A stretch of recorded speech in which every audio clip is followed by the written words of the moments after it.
Well, hey, G.Holla, G.Holla. Girl, Ge.Holla, Charlemagne the God here, man. Salute to you. Okay. Shout out to Ge.Holla, reaching 1 million listeners on his podcast. Hey, a shout out to Ge.Holla. All y'all said entertainers, shout out my guy Ge.Holla on My Celebrity Life podcast. It's your girl Cynthia Bailey from The Real Housewives of Atlanta, and I'm sending a shout out to All right, Ge.Holla. welcome back, ladies and gentlemen. I mean, all my brothers and sisters in the hood and the streets right now. This is the time for you to definitely link in and tap in. You got somebody that look like you know what I'm saying, coming up with some good ancient wisdom and knowledge right now. Hey, this brother is a best-selling author of the compendium of the Emerald Tablets. Now, I know some of y'all don't know what that is, but we're going to get into it. Just stick with me. Bear with me. Mr. Carson is also an expert host on the new original streaming series Gaia. And for those of you all don't know, that's one of the most ancient words for Earth. And named Deep Space. The series is an exploration of the secret space program. See, y'all only thought it was just one NASA. There you go. I did too for a long time. I didn't know they had a second NASA out there going on. And this brother is just amazing. We're going to get into a little bit of his story. But right now, if you all can, please put your hands, your hearts, your minds, your souls together for Mr. Billy Carson. How you doing, my Hey, I'm doing fantastic. Thanks for having me on, and thanks for being a little patient with me. Running a little bit behind, but we're on here now, man. I'm looking forward to this. Hey, me too, absolutely. I appreciate you. I got to put that universe in the back there. Yeah. Some there you go. Nice. Okay. I appreciate you. Mr. Carson, for the people that we want our audience to get to know you, can you tell us where are you from originally, and what's your background as you were growing up? Yeah. So originally I was born in Queens, New York. So I'm from Queens. Left there as a very small child, though. So left Queens in 1977. Went down to Opelika in Miami, a little city in Miami called Opelika, and just really, got into aerospace technology, reading that in encyclopedias when I saw something in my backyard that didn't look like an airplane. And so this object was strange. It was weird. It didn't have a cockpit, didn't have a tail, didn't have wings. And I knew what an airplane looked like, and just didn't look like it. It didn't move like an airplane. So I went to my school, Rainbow Park Elementary, started researching aerospace inside of the Encyclopedia Britannicus. And then I literally became like an amateur aerospace historian because I was trying to find what I saw, and I just couldn't find it. But it took me down a whole nother level of research and investigation into aerospace and aerospace technology, which became one of my specialties early on. Much later in life, I was able to correlate what I saw and what I had seen in some of these aerospace books and aeronautics books. I was able to correlate some of that to some texts that I was reading in ancient tablets, ancient scriptures, cylinder scrolls, papyruses, which were describing the same exact type of vehicles. And so I started trying to paint a picture. Could these be the same types of technologies that were used in the super deep antiquity? And I come up to the hypothesis based on circumstantial evidence that we did have these levels of technology in the ancient past, and we're now just rediscovering them in this cycle. So it's been a pretty long and amazing ride. I've kind of been now considered an expert on ancient civilizations and aerospace technology, and also space programs that are behind the scenes, private and secret space programs. And I've been on the History Channel, the Travel Channel, Discovery Channel, the Science Channel, Gaia TV, Dame Dash Studios TV, and now my own TV platform, Forbidden Knowledge TV. Well, that's a lot, man. You gave us a lot of good information. If I may dibble and dabble into the story just for a bit.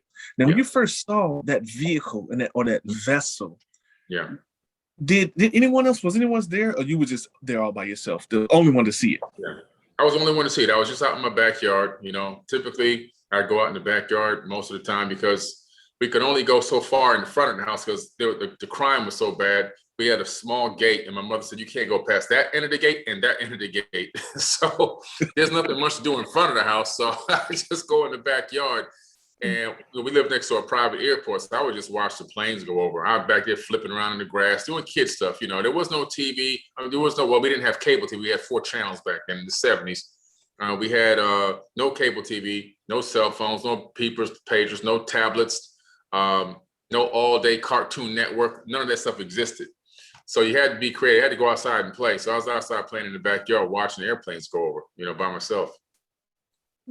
Man, that's deep right there. Now I often heard, give me your breakdown of it, because I often heard that when you see, of course, when they say extraterrestrial, is this something extra that they may have, extra height, extra brain power, things of that nature, like you already know, because of the gravity that's here on this planet Gaia, Earth, that we call. Are aliens, are there, or extraterrestrials, do they drive spiritual vessels or physical vessels? What's the difference between the two? Because I heard an argument where some people argue both of them back and forth. Well, this universe is so amazing and so vast. What we're finding out now in the private space industry, because I also own a private space agency called First Class Space. And the interesting thing about it is you discover that there are multiple hypotheses, but also some direct knowledge of these objects. Now, the direct knowledge is that these are physical third-dimensional vehicles that are flying in third-dimensional space-time in this universe, traveling between planets, and even some traveling between star systems, some even traveling between galaxies. So we have intergalactic, interplanetary, extraterrestrials. And then we also have what we call multidimensionals, or extra dimensionals. And these are beings that live in higher dimensions that have the capability of phase shifting their subatomic structure to match the frequency of this universe. So we know now in quantum physics and theoretical physics and supersymmetry, we know that our universe is comprised of 11 stacked dimensions. So there's 11 dimensions that create this universe. So it's not just what we see here in this third dimension. There's actually more dimensions up and above us. The first dimension obviously is a line. The second dimension is actually connected lines, making two-dimensional objects on a piece of paper. We're in the third, and then it just keeps going up. But what we now know is that there's life in these dimensions. And even us, if we can develop the technology to identify the exact frequency of a specific dimension above us, we'd be able to step right into it, because the dimensions are literally stacked and packed so tightly together that they're right on top of each other in a 90-degree angle, right above and stacked all the way up to number 11. So it's pretty amazing. Wow. Man, that's really deep. That's a lot to process. I used to look at this show back in the day. It was called Sliders, and they were talking about the multiple Earths. So for the people that may not know, when we say dimension and we say inner Earth traveling, can you break it down just a little bit for the people that may be a little bit lost? They may say, okay, I'm trying to grasp it, but I don't get it. When you say different dimensions, break it down just a little bit more for us, if you don't mind. Well, there's two ways of looking at it. One is we live in a multiverse. This is something a little bit different, or parallel universe, where we have this Earth with its 11 dimensions, and there's another Earth with another 11 dimensions, and these are all really inside of their own individual universes. So in the multiverse, there are multiple universes. Matter of fact, they believe that we're living in a sea of universes, and we're just one bubble of trillions, or maybe even Googles, which is a number. Google is actually a number, and Googles of these actual universes, just floating around in this vast, endless sea of universes. And so in the multiverse, from a subatomic or quantum physical level, we understand that everything that can happen will happen, right?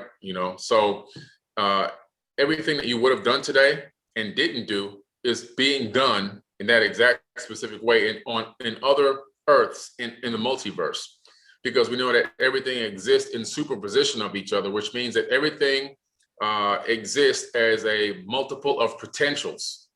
And this collapsed potential that we're experiencing right now, where I'm actually talking to you through this device and we're communicating back and forth and we're on this meeting call right now, this is a collapsed potential. But before this actual call happened, there was a multitude of potentials that could have happened. I could have not made the appointment. I could have been stuck in traffic. I could have canceled and rescheduled. In some other realities, we never even got this booking, and so we never got on the call at all. And so, but all these realities actually exist in the multiverse. So somewhere all the possibilities are actually playing themselves out in real time. So you have the multiverse, and then in dimensional, when you're talking about stacked dimensions, in this universe. We're talking about the fact that it's this one universe, but this universe consists of 11 different dimensions, and each dimension is almost like a whole another universe stacked within itself. So it's really amazing. Wow, it's dope and deep at the same time to me. Always been curious